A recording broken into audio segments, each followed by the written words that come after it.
तो आप सबको बहुत बहुत सेवा जोहार है। आप सबका हार्दिक स्वागत है।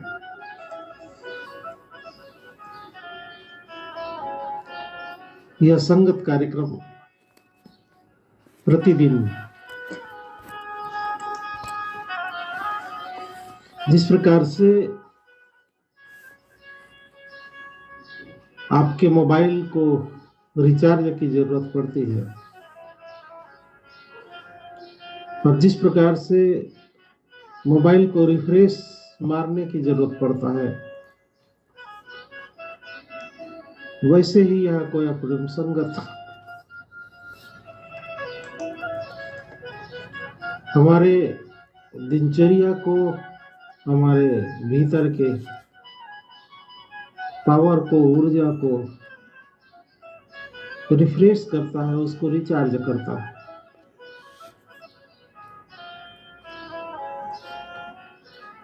और सिर्फ रिफ्रेश और रिचार्ज ही नहीं करता, बल्कि हमको तैयार करता है जिस उद्देश्य के लिए हमारा यह जीवन है। जिस प्रकार से एक पेड़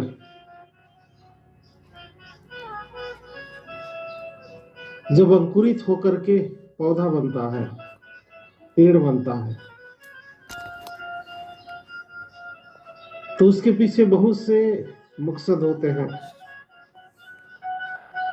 मुख्य मकसद तो ये कि वो बहुत ढेर सारा फल पैदा करे, बहुत ढेर सारा फूल पैदा करे, बहुत ढेर सारा खुशबू पैदा करे, बहुत ढेर सारा कलर, रंग पैदा करे,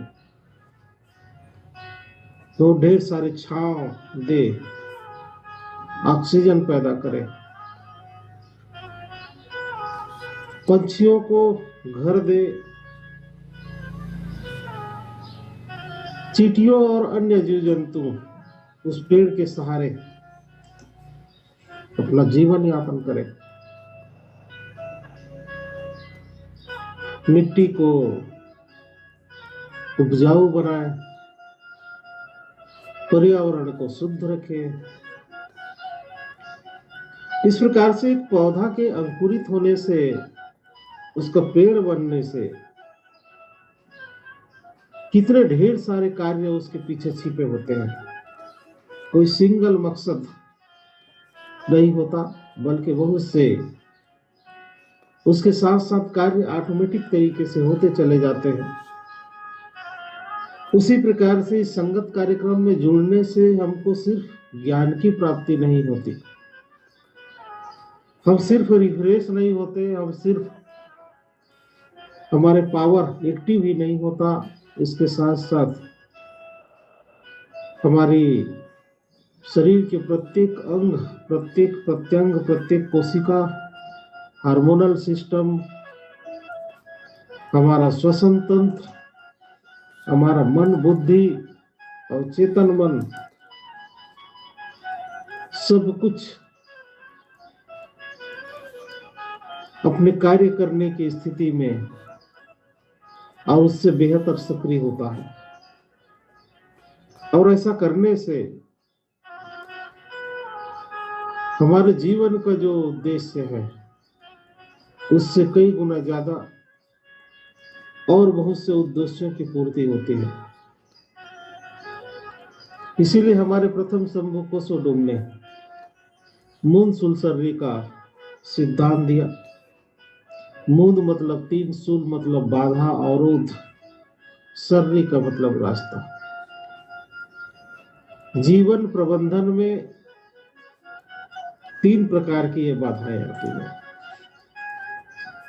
शारीरिक बाधा, मेंदोल सूल, मतीय बाधा, मानसिक सूल, मुद्दुर बाधा, मुद्दुर सूल, बौद्धिक बाधा। इससे हमारे सुख, शांति और समृद्धि में खलल डलता है। उसके चार चार उपाय बताए, कुल मिलाकर के 12 उपाय। शारीरिक बाधा को दूर करने के लिए 12 उपाय, जिसको मेंदोल सुल सर्री कहा। मानसिक बाधा को दूर करने के लिए 4 उपाय, जिसको मतीय सुलसर्री कहा, और बौद्धिक बाधा को दूर करने के लिए मोद्दुर सुल को दूर करने के लिए जो 4 उपाय बताए उसको मोद्दुर सुल सर्री कहा। अभी हम मतीय सुलसर्री की चर्चा कर रहे हैं, जिसमें से 4 उपाय है मांड, सार, झूठ और सेवा। मांड की चर्चा हो चुकी है, जिसका मतलब प्रेम होता है। सार का मतलब सादगी, सच्चाई, सदाचार, सद्भाव।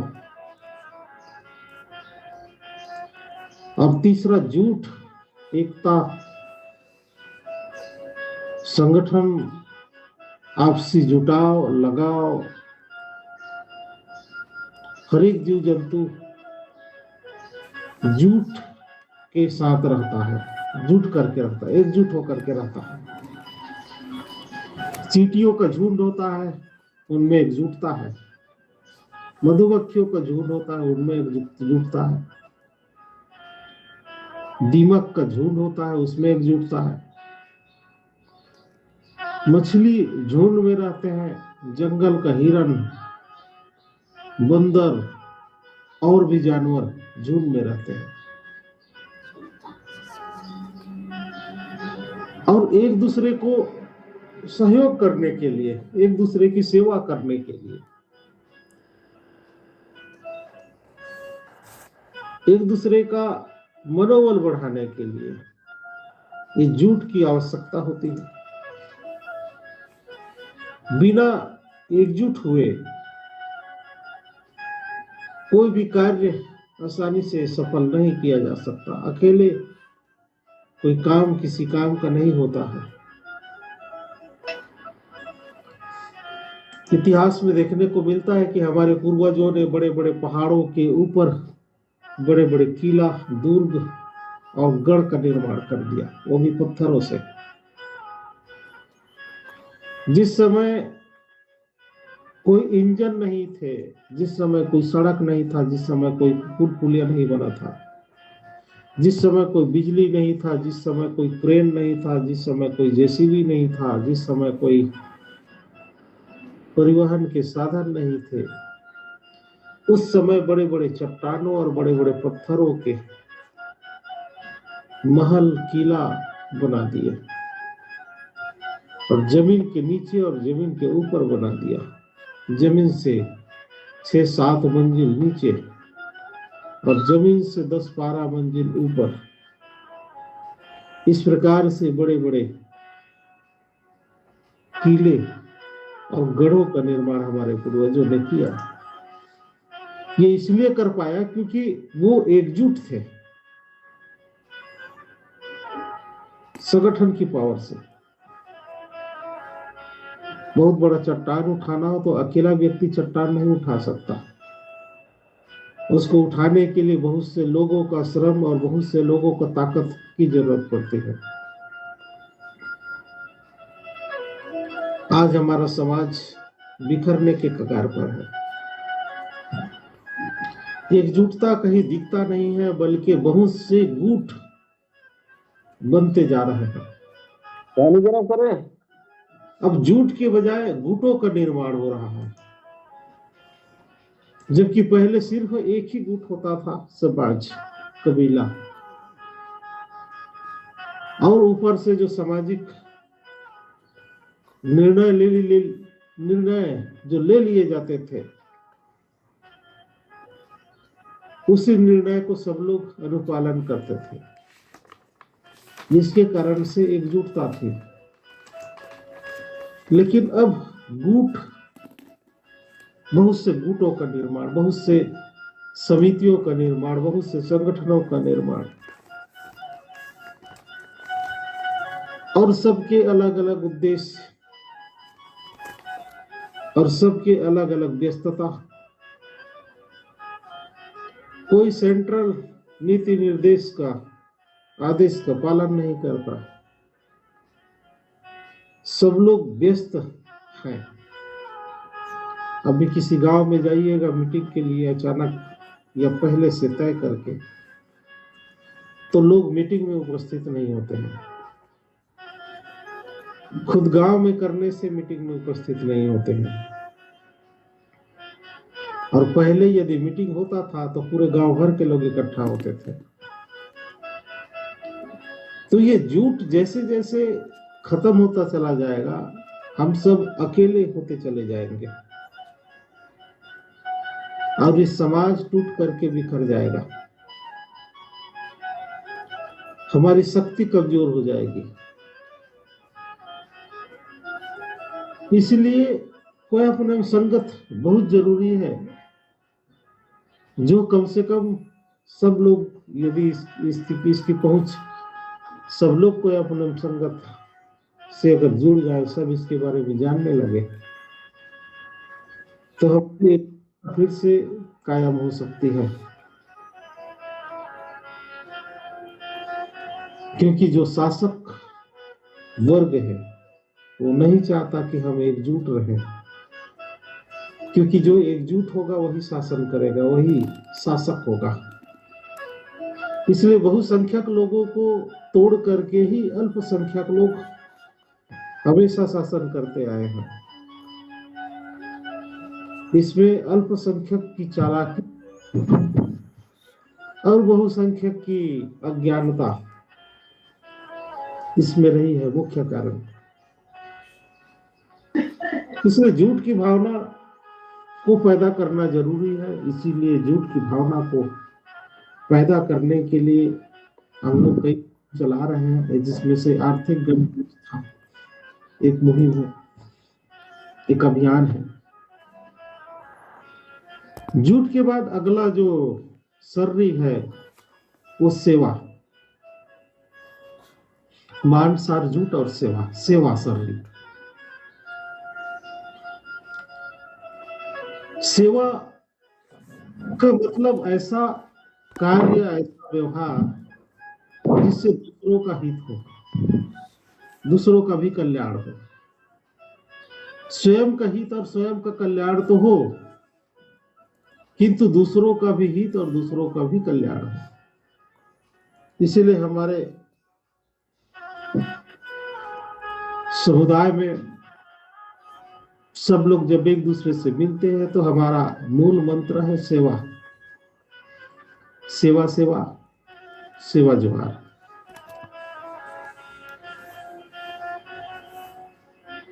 हर एक जीव जंतु, इस प्रकृति के हर एक चीज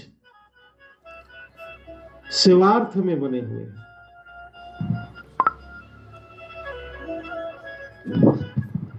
कोई भी अपने निजी लाभ के लिए काम कर रहा है,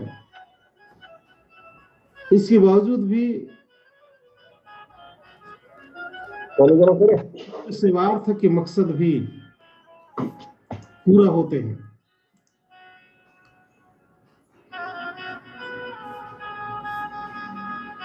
और अज्ञानता के कारण से हम इसको जान नहीं पाते, सेवा भाव को।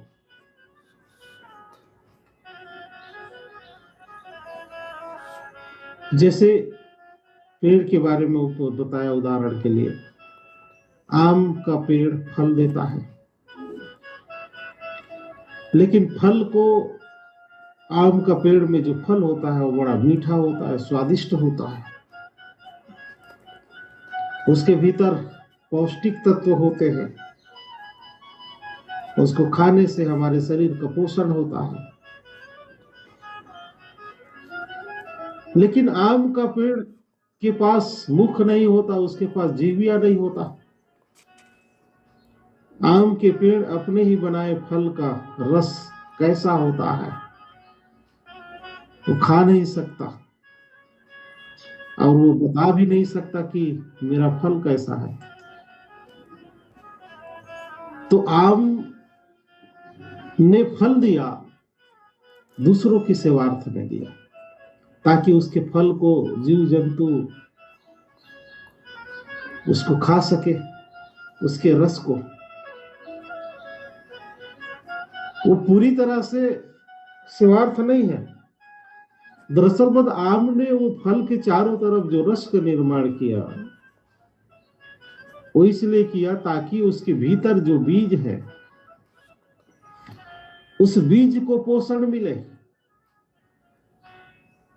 लेकिन साथ साथ उसके रस से कितने लोगों का भोजन बनता है, ये सेवार्थ है। पेड़ पौधे अशुद्ध कार्बन डाइऑक्साइड को अवशोषित करते हैं और पर्यावरण को साफ सुथरा रखते हैं। इससे पेड़ पौधे को क्या फायदा? उसको भी फायदा है और संसार को भी फायदा है। यही तो सेवार्थ है, सेवा की मतलब हम कुछ भी करते हैं, चाहे पेड़ पौधे जो भी है संसार में, हर एक चीज सेवार्थ में बना हुआ है। बदले में वो ऑक्सीजन छोड़ते हैं जिससे सभी जीव जंतु श्वास ले पाते हैं। पानी में प्यास मिटाने की क्षमता होती है, किंतु पानी खुद अपने आप को पी नहीं सकता। सूर्य प्रकाश पैदा करता है, ऊर्जा पैदा करता है, हीट और गर्मी पैदा करता है, लेकिन उसका उपयोग हम सब लोग करते हैं।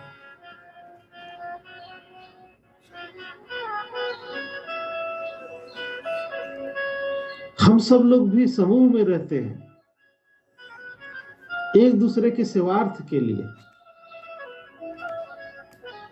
यदि कोई व्यक्ति ज्ञान अर्जित कर लिया, उस ज्ञान को सुनने वाला कोई ना हो, उस ज्ञान का अनुपालन करने वाला कोई ना हो, तो ज्ञान का कोई मतलब नहीं है। तो ज्ञान किस लिए है? ताकि दूसरों का काम आ सके। ज्ञान का पैदा होना, ज्ञान का अर्जन होना भी सेवार्थ है। कोई डॉक्टरी पढ़ करके आता है, मेडिकल कॉलेज में पढ़ाई करके आता है, और उसके पास एक भी मरीज ना हो, तो फिर उसकी पढ़ाई का कोई मतलब नहीं है। तो पढ़ाई किस लिए किया? सेवा के लिए किया। तो डॉक्टर जो इलाज करता है वो भी एक सेवा है। इंजीनियर ने इंजीनियरिंग की पढ़ाई की, किंतु उसको सेवा लेने वाला कोई ना हो, तो फिर उसका पढ़ाई बेकार है। हम पैसा जो कमाते हैं ताकि परिवार और समाज में सुख और सुख के संसाधन इकट्ठा किया जा सके, सब लोग जो कमाते हैं, कुल मिलाकर के प्रकृति में हर एक चीज सेवार्थ में है।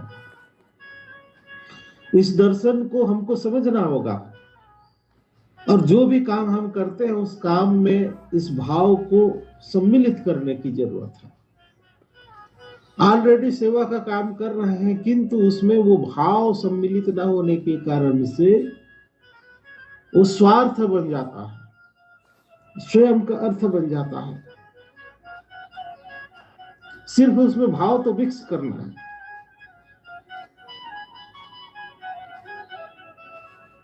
ये भाव कि मेरे कार्य की वजह से दूसरे को हित हो, कल्याण हो। अभी बहुत से लोग जो काम करते हैं स्वार्थ के लिए काम करते हैं, वो स्वार्थ सिर्फ इसलिए है क्योंकि उसमें वो भाव नहीं है, फीलिंग नहीं है कि मेरे कार्य से दूसरों को फायदा हो रहा है। ये भाव न होने के कारण से वो स्वार्थ बन जाता है।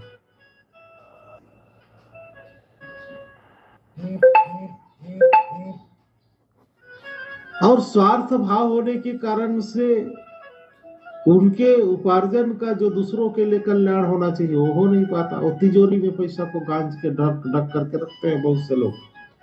बड़े बड़े जो ब्लैक मनी कमाने वाले लोग हैं वो गोदामों में पैसों को बंद करके रखते हैं। गोदाम में पैसा बंद रहेगा तो उसका क्या उपयोग होगा? फिर ये भाव आना चाहिए। ऐसा भाव आने से मानसिक जो तकलीफ है, कष्ट है, पीड़ा है, वो दूर होता है। हमारे मानसिक तकलीफ, कष्ट, पीड़ा क्या है?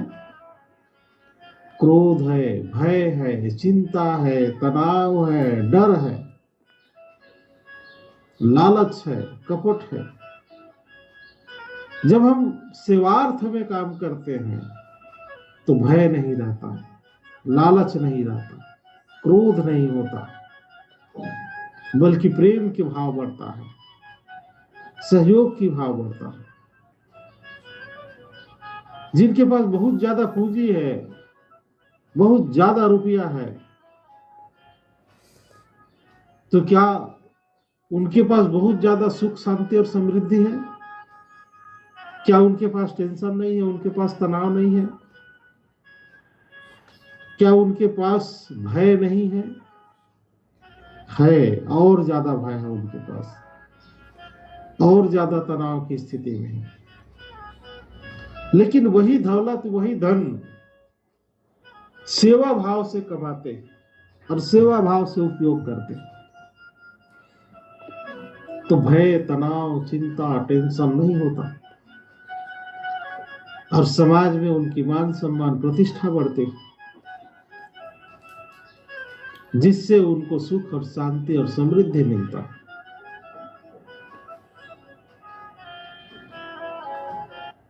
माँ बाप अपने बच्चों को जन्म दे करके उसका पालन पोषण करते हैं, ये सेवा ही तो है। बच्चों का भी दायित्व बनता है कि अपने माँ बाप का, अपने दाई दाऊ का, अपने बुजुर्गों का, अपने समाज का, अपने परिवार का सेवा करें। एक लिमिट समय के लिए उसका जन्म हुआ है ना, 60-70 साल बाद या 80 साल, 90 साल बाद, 100 साल बाद उसकी मृत्यु होना है, प्रकृति में उसको मिल जाना है। तो यहाँ पैदा होने के बावजूद भी उन्होंने ऐसा क्या काम किया कि लोग उनको याद रखें। इस सेवा से ही नाम अमर होता है। और जहाँ सेवा की भाव नहीं है, वहां पर नाम जीवित नहीं रहता।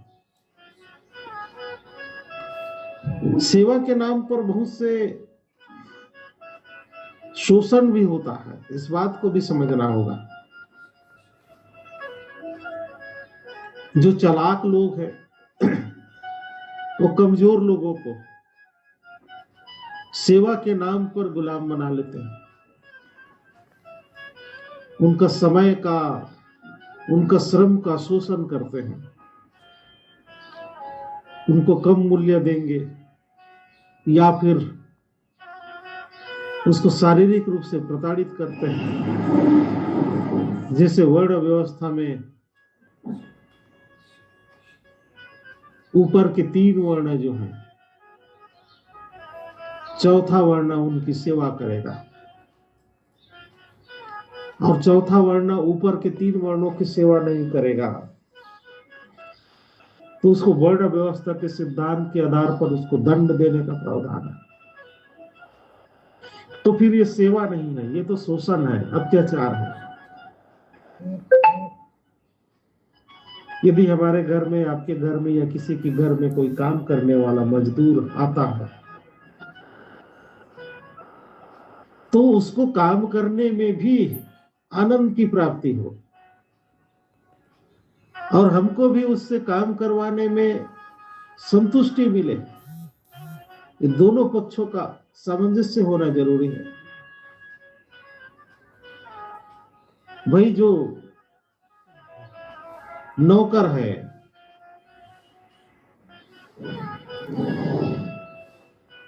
उसका भी हित और उसका भी सेवा हो, परस्पर की भाव होती है ना। मालिक नौकरों की सेवा करता है और नौकर जो है मालिक की सेवा करता है।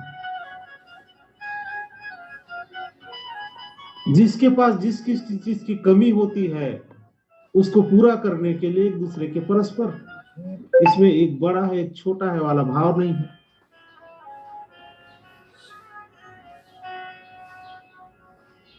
तो शोषण न हो सेवा के बहाने।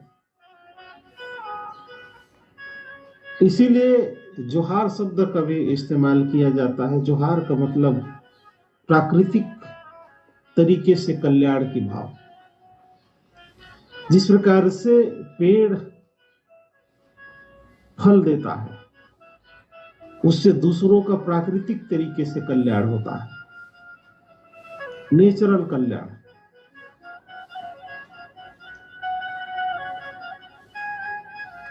फूल की खुशबू से दूसरों का नेचुरल कल्याण होता है। ऑक्सीजन से, पेड़ जो ऑक्सीजन छोड़ता है, उससे सब जीव जंतुओं का नेचुरल कल्याण होता है। कल्याण की भाव होना चाहिए सेवा में। मजदूर यदि, गरीब यदि, नौकर यदि मालिक की सेवा कर रहा है, तो मालिक के प्रति कल्याण की भाव होता है उनके मन में। तो वही भाव मालिक के मन में भी होना चाहिए नौकर के प्रति, कि नौकर का कल्याण हो, ना कि उसका शोषण हो। तो ये कल्याण का जो भाव है, उसके लिए जोहार शब्द पारंपरिक तरीके से गांव में चलता चला आ रहा है।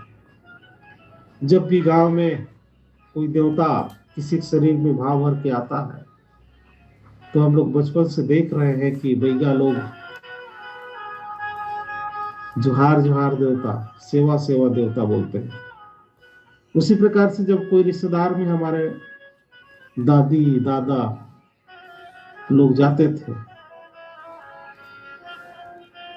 तो सेवा सेवा सेवा जोहार आदि का प्रयोग करते आ रहे हैं।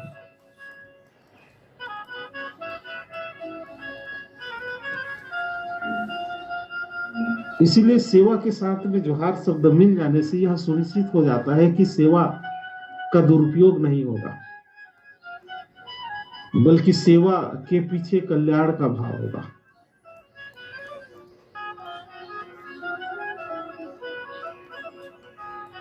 और जहां पर सेवा का भाव होगा, वहां मनोबल बढ़ेगा, मन को सुख शांति और समृद्धि मिलेगी। मन की जो बाधाएं हैं, अवरोध हैं, वो हट जाएगा। जिस प्रकार से सूर्य के उदय होने से अंधेरा छट जाता है, उसी प्रकार से सेवा की भाव होने से, मान सार झूठ और सेवा की भाव होने से मन के जितने भी विकार हैं, मन के जितने भी बाधाएं हैं, अवरोध हैं, वो स्वमेव ही हट जाएगा। उसको हटाने की जरूरत नहीं पड़ेगी। हम गलती यहीं पर करते हैं कि हम मन की पीड़ा को पालते हैं, उसको पोषण दे दे करके पालते हैं, उसको चारा पानी दे दे करके पालते हैं मन के पीड़ा को। कभी उसको आजाद नहीं करना चाहते, उसको बांध करके रखना चाहते हैं। जैसे बकरी को घर में खूंटे में लोग बांध करके रखते हैं, उसको चारा देते रहते हैं, जिसके कारण से बकरी धीरे धीरे पालतू बन जाता है, आदत बन जाता है उसका हमारे घर में रहने की, और धीरे धीरे उसका शरीर का विकास होने लगता है। वैसे ही हम मन के तकलीफ को, पीड़ा को, लोभ को, क्रोध को, टेंशन को बांध करके रखते हैं, उसको पालते रहते हैं, उसको चारा पानी देते रहते हैं। चारा पानी देना, फिर वो हमारा आदत बन जाता है, पानी दे दे, हमारे जीवन का हिस्सा बन जाता है।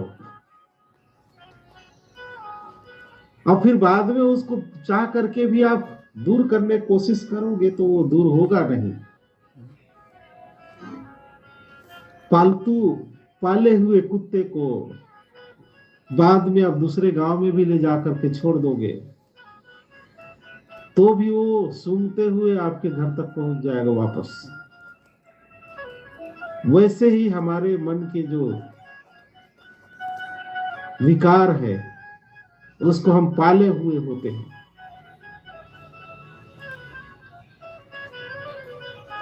उसको छोड़ने की कोशिश करते हैं, छूट नहीं पाता।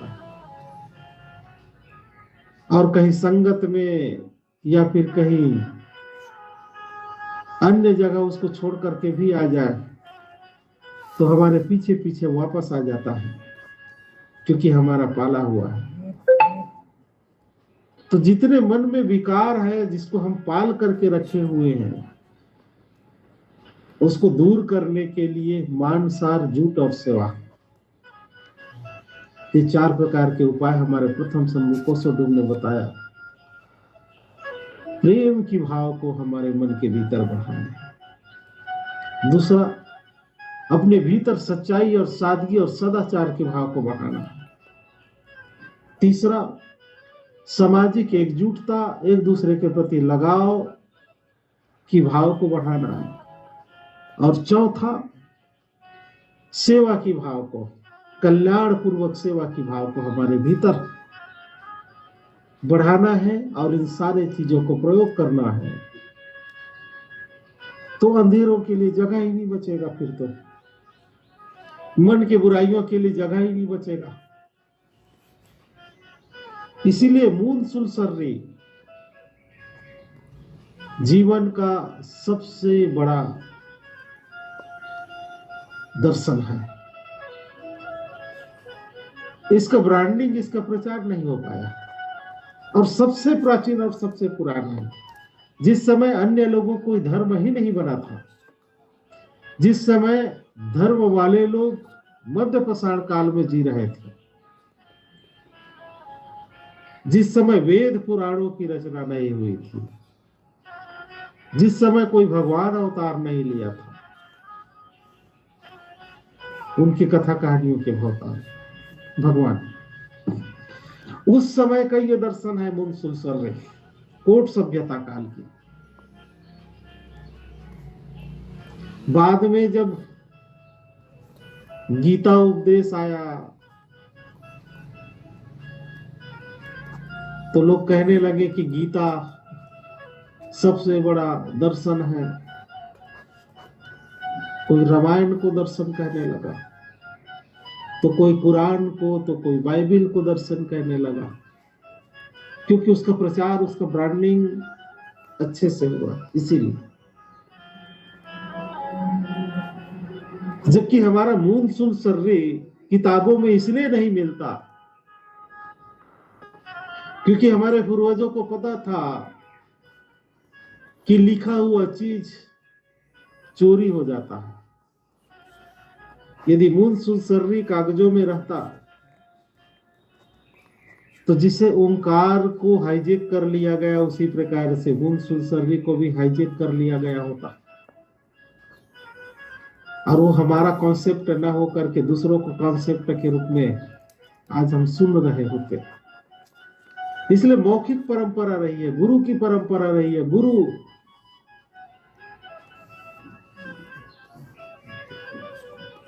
मौखिक रूप से ज्ञान देते थे, कान में, कान फूकना जिसको बोलते हैं। आप सुन करके सीखो, फिर अगले को सुना करके सिखाओ, पीढ़ी दर पीढ़ी, और सहज भाव से सीखने की परंपरा। अभी ट्रेनिंग के तरीके से सिखाया जाता है, इसलिए लोग नहीं सीख पा रहे हैं। पहले गीत के माध्यम से, रीला के माध्यम से, पाटा के माध्यम से, मंत्र के माध्यम से लोगों को ये सिखा दिया जाता था, जिसके कारण से पीढ़ी दर पीढ़ी ट्रांसफर होते चले जाते थे।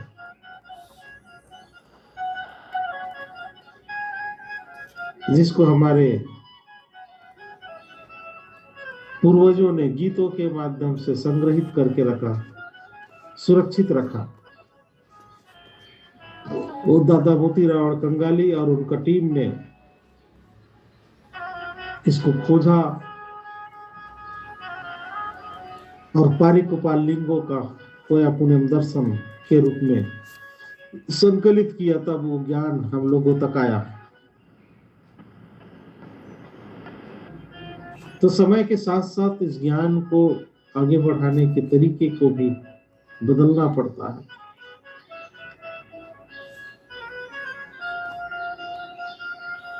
वही कोसोडोम शंभू शेख ने इस ज्ञान को चरित्र में उतारने के लिए, व्यवहार में उतारने के लिए योग और तंद्रा का भी विधा दिया, जिसका चैप्टर मोद्दुर सूल के अंतर्गत आएगा, मोद्दुर सूल सर्री में। तो योग मतलब जुड़ना। जब तक बिजली के तार आपस में नहीं जुड़ेंगे तब तक बल्ब जलेगा नहीं, करंट सप्लाई नहीं होगा। उसी प्रकार से जब हम अपने आप को अपने मन से, अपने बुद्धि से, अपने अवचेतन मन से और प्रकृति के पावर से कनेक्ट नहीं करेंगे तब तक हमारे भीतर का प्रकाश पैदा नहीं होगा। हमारे भीतर जो क्षमता है वो एक्टिव नहीं होगा। जिस प्रकार से बीज के भीतर एक पूरा पेड़ होता है किंतु पेड़ दिखाई नहीं देता, अंकुरित होने पर वो पेड़ दिखाई देता है। उसी प्रकार से हमारे भीतर की भी प्रकृति की पावर, शक्तियां मौजूद है, दिखाई नहीं देता क्योंकि हम सुप्त अवस्था में हैं। जिस प्रकार से चने का बीज सुप्त अवस्था में होता है, उसी प्रकार से हम सब लोग भी सुप्त अवस्था में हैं। हमको अंकुरित होना है, अपने ज्ञान के वृक्ष को अंकुरित कराना है। इसके लिए योग और तंद्रा जरूरी है। तो चलिए योग और तंद्रा का अभ्यास करते हैं। सुखपूर्वक आसन पर बैठ जाएंगे, ज्ञान मुद्रा बना लेंगे हाथों को।